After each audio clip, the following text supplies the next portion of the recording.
Oración y ayuno. Tercer trimestre, tema número 18. Semana 3, 21/10/2024, Cabañas 3, segundo día de la semana. Texto bíblico. Santiago 1, 5 al 8. Si alguno de vosotros tiene falta de sabiduría, pídala a Dios, el cual da a todos abundantemente y sin reproche, y le será dada. Pero pida en fe, no dudando nada, porque el que duda es semejante a la onda del mar, que es llevada por el viento y echada de una parte a otra. No piense, pues, el tal hombre que recibirá cosa alguna del Señor. El hombre de doble ánimo es inconstante en todos sus caminos. Ellen Goldwite. Devocional, conflicto y valor. La fuente de sabiduría. Daniel 1, 17 al 21.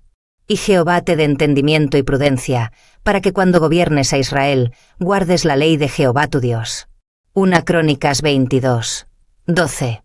Al adquirir la sabiduría de los babilonios, Daniel y sus compañeros tuvieron mucho más éxito que los demás estudiantes, pero su saber no les llegó por casualidad.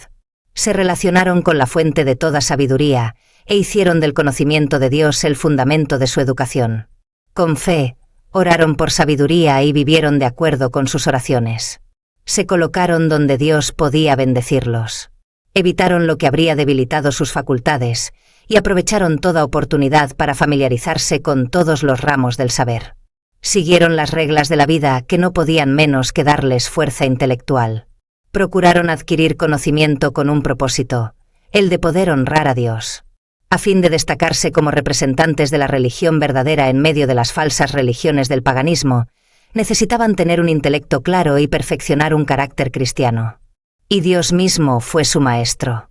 Orando constantemente, estudiando concienzudamente y manteniéndose en relación con el invisible, anduvieron con Dios como lo hizo Enoc. En cualquier ramo de trabajo, el verdadero éxito no es resultado de la casualidad ni del destino. Es el desarrollo de las providencias de Dios, la recompensa de la fe y de la discreción, de la virtud y de la perseverancia. Las bellas cualidades mentales y un tono moral elevado no son resultado de la casualidad. Dios da las oportunidades. El éxito depende del uso que se haga de ellas. Su gracia nos es dada para obrar en nosotros el querer y el hacer, nunca para reemplazar nuestro esfuerzo. Así como el Señor cooperó con Daniel y sus compañeros, cooperará con todos los que se esfuercen por hacer su voluntad. Mediante el impartimiento de su espíritu fortalecerá todo propósito fiel, toda resolución noble. Los que anden en la senda de la obediencia encontrarán muchos obstáculos. Pueden ligarlos al mundo influencias poderosas y sutiles, pero el Señor puede inutilizar todo agente que obre para derrotar a sus escogidos. En su fuerza pueden ellos vencer toda tentación y toda dificultad. Testimonio 23, 11, 2018. Lámparas color oro. Amados, mientras hacía los quehaceres en mi hogar y estaba meditando en todas las cosas que están pasando alrededor del mundo y orando por los hijos de Dios que están en todo el mundo y tanto sufrimiento que está pasando, en ese momento, amados, mi acompañante apareció frente a mí.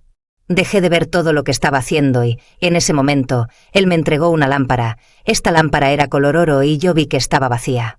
Mi acompañante me dijo, a menos que esta lámpara esté llena divinamente, nadie podrá ir al cielo. Entonces me dijo, observa. Vi muchos frente a mí, todos portaban lámparas iguales a la que yo tenía. Vi cómo algunos se fijaban en ella y lloraban, y otros la miraban y se sonreían. En ese momento, mientras yo los miraba a ellos, me llamó la atención, porque vi pasar por encima de todos nosotros a un ser hermoso. Iba volando con gran presteza y con un gran cántaro en su mano dejaba caer unas gotas que eran amarillas brillantes. Mientras yo observaba al ser y las gotas, quedé absorta en el destino de estas gotas que caían. Estas gotas caían por todos lados en las lámparas de los que las tenían en sus manos. Entonces, se me indicó, observa. Vi cómo las lámparas, que yo pensé que eran todas iguales, algo las diferenciaba. Unas estaban vacías y podían colectar todo el aceite que llegaba a ellas.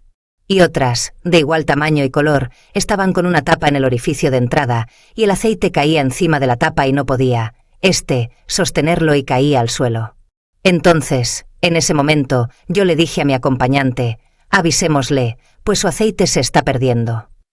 Pero amados, me contestó, ya no hay tiempo. Ellos recibieron muchas instrucciones para estar listos para este momento, mas ellos decidieron seguir en sus planes de grandeza. Aún muchos colaboradores en la viña descuidaron su propia preparación, pues el deber y las responsabilidades humanas acapararon su vida. Sencillamente no sacaron tiempo para encontrarse con Dios y ponerse a cuentas con Él, y, con su deber, para saber su voluntad. Estos estaban llenos de autosuficiencia, solo vivían en sus planes, que según ellos, eran de Dios, mas su vaso permaneció lleno de esta autosuficiencia. Observé nuevamente las vasijas, amados. Unas, llenas de aceite celestial, y otras, tapadas, pues estaban llenas de autosuficiencia. Miré entonces las vasijas llenas de aceite celestial y vi cómo éstas, por indicación divina, eran muy solemnemente cuidadas por los que las tenían. Estos lloraban y no se sentían merecedores de ellas, mas las atesoraban como un gran tesoro de mucho valor. Mientras todo esto pasaba ante mí, mi acompañante me habló y dijo: pronto, muy pronto, todo esto será cumplido. Este será el momento de gran regocijo celestial, pues este aceite, en su plenitud, lo recibirán los que pasaron el examen final que impartió Emmanuel. Y estarán listos para la proclamación final a un mundo que, aunque escucha la palabra que es predicada hoy, esta está adulterada, y este será el momento donde la pura verdad brillará en todo su esplendor por última vez a un mundo de gran confusión. Mientras yo escuchaba esto, amados, él siguió diciendo: esta verdad la predicó Enoc, la predicó Moisés y también Elías, los profetas hablaron de ella. Juan, el Bautista, y el Maestro y Redentor del mundo vivieron y murieron por ella, siendo el Mesías príncipe el único garante, a través de su muerte, de la salvación de aquellos que le acepten. En ese momento me di cuenta, otra vez, que yo misma tenía una lámpara en mis manos, y ni tan siquiera le había puesto atención para observarla bien. Ante todo lo que estaba viendo no me di cuenta de si mi lámpara había cogido aceite o no. Entonces, al fijarme atentamente en ella, solo pude ver que no tenía tapa, y mi acompañante la retiró de mis manos. Me dijo: observa. Vi que la lámpara tenía unas líneas como de medidas fuera de ella. Y se me dijo: ¿ves estas medidas? Y dije: sí, las veo. Y me dijo: ¿las reconoces? Y dije: sí, son medidas que usamos para líquidos aquí, en la tierra. Entonces me dijo: así es. Entonces me siguió diciendo: ahora observa estas. En ese momento vi, luego de las medidas que reconocí, que había otras que no las reconocía y exclamé: oh, estas nunca las he visto. Y se me dijo: así es la medida celestial. Las medidas que tú reconoces son las medidas que cada mortal debe esforzarse por obtener. Y las otras son las que, los dignatarios celestiales y los ángeles ministradores, ayudarán al que haya cumplido con su parte. Y, entonces, el aceite final, el derramamiento del Espíritu Santo como en la época apostólica, vendrá y terminará aquello que se comenzó. Entonces, en ese momento, amados, exclamé: oh, ¿cómo podremos completar nuestra parte si en nosotros no existe nada bueno? ¿Cómo podemos lograrlo? Entonces, él me contestó: esta es la manera, reconoced vuestra condición de que sois polvo. Humillad vuestro corazón ante Dios con temor y temblor. Rogad por vuestra alma y, por vuestro perdón. Haced sacrificios dignos de arrepentimiento. Sed celosos en vuestra salvación y no toquéis lo inmundo. Sed prestos en el bien hacer y apartados del mal proceder. No consintáis con lo inmundo ni lo toquéis. Escudriñad la palabra, la Biblia, el espíritu de profecía, porque en ella encontraréis el camino, la verdad y la vida. Orad sin cesar, pidiendo poder de lo alto.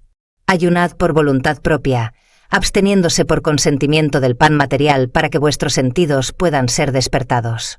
Cantad alabanzas de ruego y esperanza por vuestra salvación. Dad prioridad a estar a cuentas con Dios y no descuidéis una salvación tan grande, pues el tiempo es casi cumplido y ¿quién os podrá salvar? Apartaos y poneos a cuentas con Dios con gran presteza, pues el fin es venido y ¿quién podrá sostenerse en pie ante el día grande y terrible de Jehová?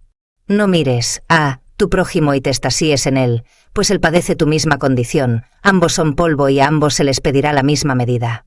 Este es el momento en que cada ser consciente que desea salvación debe hacer su preparativo con urgencia, apartándose de todo lo que le estorbe para lograrlo. Dad frutos dignos de arrepentimiento. La conveniencia sea reemplazada por la verdad, el ego por el amor, la competencia por la justicia. ¿De qué le sirve al hombre ganar el mundo y perder su alma? Pues, aún, esta ganancia es pasajera, pues lo que aún cree tener, junto con esto perecerá, mas el que se lo niega todo y sigue las huellas del Maestro, vivirá para siempre. Es tiempo de hacer un alto y decidir hoy a quién servir. No hay técnica humana que conecte al mortal con Dios, y éste obtenga la salvación. Solo mediante una búsqueda personal de Cristo, solamente así, podrá ser salvo. Y siguió diciendo, ningún mortal sea guía de otro en cuestión de salvación, pues esta prerrogativa es solo de Dios.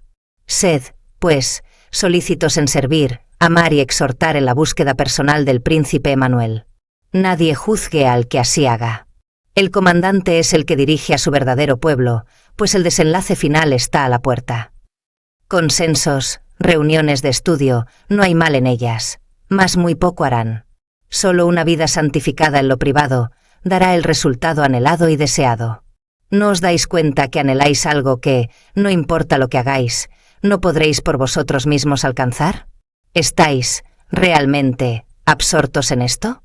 ¿Cómo podéis vivir tan superficialmente y engañaros en decir, tendré la vida eterna? Fatuos e insensatos. Recordad la mujer de Lot. Su propia justicia la dejó hecha sal, comenzando el camino de su liberación. Engañoso y perverso es el corazón, ¿quién lo conocerá? Acordaos de Noé. Muchos burladores, hombres de renombre, encumbrados, no dieron a conocer que la salvación estaba ante ellos, pues no vino en la vasija que ellos esperaban.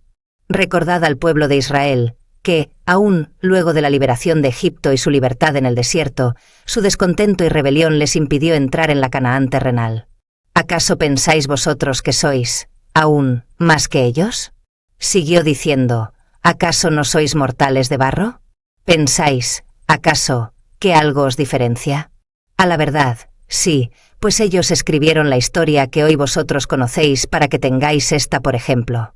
Por esto, y por aún más, no tendréis excusa ante el alto y sublime. Dios no fuerza la voluntad de nadie, por consiguiente, no conducirá a nadie orgulloso a recibir instrucción, pues éste se empeña en hacer su propia voluntad. Este adolece de duplicidad mental, este procura seguir los deseos de su corazón mientras profesa seguir la voluntad de Dios. En ese momento, amados, se me dieron 7 citas bíblicas: Santiago 1, 7, Salmos 25, 9, Filipenses 2, 5 al 8, Romanos 8, 37, Mateo 5, 48, Hebreos 7, 25 y Apocalipsis 3, 21. Amados, solamente le pido al Señor por cada uno de nosotros, que sea Dios el que nos dirija y nos lleve a puerto seguro. Que el Señor les bendiga. Himnos. 073. Padre, oh Padre, ven a guiarnos. 398. Solo anhelo, Cristo amado.